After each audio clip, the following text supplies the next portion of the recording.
أعوذ بالله من الشيطان الرجيم. بسم الله الرحمن الرحيم.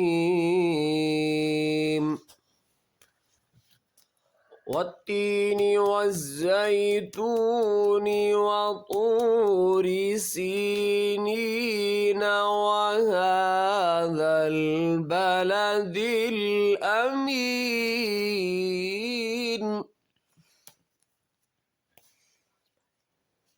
لقد خلقنا الإنسان في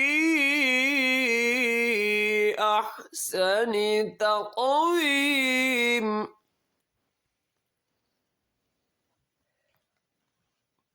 ثم رددناه أسفل سافلين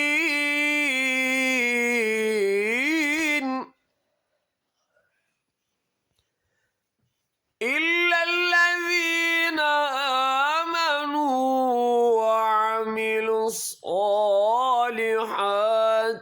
فلهم أجر غير ممنون.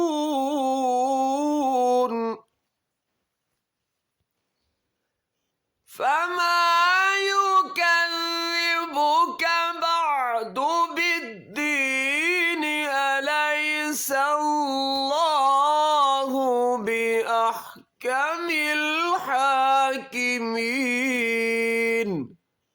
صدق الله العظيم.